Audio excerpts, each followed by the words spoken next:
Diagnostic pelvic laparoscopy. Diagnostic pelvic laparoscopy यानी कि श्रोणि के हिस्से की अंदर से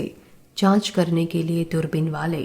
खास प्रकार के साधन के द्वारा की जाने वाली प्रक्रिया, जिसका उपयोग पेल्विस यानी कि श्रोणि के आंतरिक अंगों की जांच करने और किसी विशेष समस्या का निदान करने का प्रयास करने के लिए किया जाता है। यदि आपको पेल्विस यानी कि श्रोणि के हिस्से में दर्द हो या वहां कोई गांठ हो, तरल पदार्थ का असामान्य संचय हुआ हो या गर्भधारण करने में कठिनाई हो रही हो,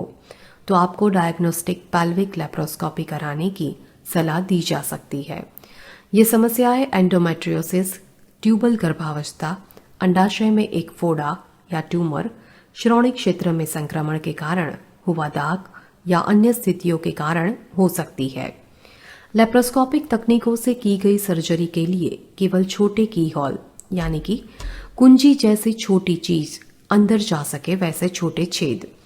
छेदों या सूक्ष्म छेद जैसे छोटे घाव की आवश्यकता होती है और इस ऑपरेशन के बाद की स्वास्थ्य की रिकवरी यानी कि पुनः प्राप्ति की अवधि बहुत कम और वक्ष समेत अधिक आरामदायक होता है। जब आप अपनी प्रक्रिया के लिए अस्पताल पहुंचते हैं, तब एक इंट्रावेनस लाइन यानी कि अंतःशिरा यानी कि नस के द्वारा दवाई और प्रवाही दिया जा सके, उसके लिए नस में डाली जाने वाली नली शुरू की जाएगी और आपको आराम करने में मदद मिले उसके लिए सेडेटिव यानी कि शामक दवाई दिया जाएगा। पेल्विक लेप्रोस्कोपी को सामान्य एनेस्थेशिया यानी कि बेहोश करने या किसी अंग और उसके आसपास के कुछ क्षेत्रों को सुन्न करने के लिए दवाई के तहत किया जाता है, जो आपको ऑपरेशन की अवधि के लिए सुला देगा। ऑपरेशन के दौरान आपको सांस लेने में मदद मिले उसके लिए ब्रीथिंग ट्यूब यानी कि कृत्रिम श्वसन नली अस्थायी रूप से आपके मुंह के द्वारा और आपके गले में डाली जाएगी। आपके मूत्राशय में से मूत्र को बाहर निकालने के लिए आपके मूत्राशय में एक कैथेटर भी रखा जाएगा। एक गैर जटिल डायग्नोस्टिक लेप्रोस्कोपी शरीर की अंदर से जांच करने के लिए दूरबीन वाले खास प्रकार के साधन के द्वारा की जाने वाली प्रक्रिया में 30 से 60 मिनट तक का समय लग सकता है। आपके सर्जन आपकी नेवल या अम्बिलिक्स यानी कि नाभि के ठीक नीचे एक छोटा सा आधे इंच का चीरा लगाने के लिए ट्रोकार नामक एक तेज साधन का उपयोग करके आपके पेल्विस यानी कि श्रोणि के हिस्से के अंदर प्रवेश करेंगे। उसके बाद आपके पेट को थोड़ा उभारने के लिए इस एम्बिलिकल पॉट यानी कि नाभि में किया हुआ छेद, जिसके माध्यम से नाभि के अंदर कार्बन डाइऑक्साइड गैस को पंप किया जाएगा ताकि अंदर की सामग्री को अधिक आसानी से देखा जा सके। इसके बाद आपके सर्जन इस अम्बिलिकल पॉट यानी कि नाभि में किया हुआ छेद के माध्यम से लेप्रोस्कोप को अंदर दाखिल करेंगे। उसके कैमरे के द्वारा अंदर की छवियों को ऑपरेटिंग रूम में वीडियो मॉनिटर पर प्रदर्शित किया जाता है। उसके बाद आपके सर्जन आपके लक्षणों को समझा सके वैसे किसी बीमारी के संकेतों की जांच करने के लिए सावधानी पूर्वक आपके पेल्विक के अंगों और उत्तंकों की जांच करेंगे।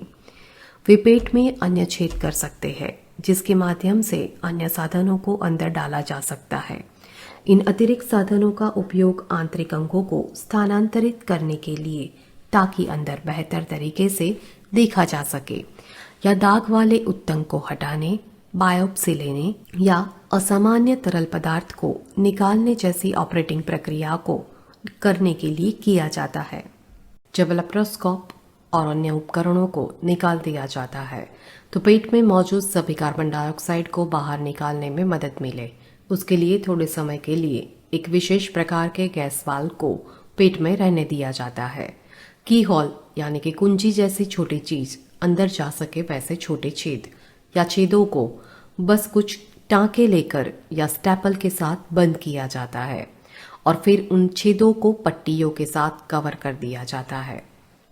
आपकी सर्जरी यानी कि ऑपरेशन पूरी होने के बाद ब्रीथिंग ट्यूब यानी कि ऑपरेशन के दौरान सांस लेने में आपको मदद मिले, इसके लिए आपकी श्वास नली में बाहर से रखी गई एक कृत्रिम नली जिसको निकाल दिया जाएगा और रिकवरी यानी कि पुनः प्राप्ति के लिए क्षेत्र में आपकी निगरानी की जाएगी। उसके बाद जल्द ही आपके कैथेटर को निकाल दिया जाएगा और आपको आवश्यकता के हिसाब से दर्द के लिए दवाइयाँ दी जाएगी।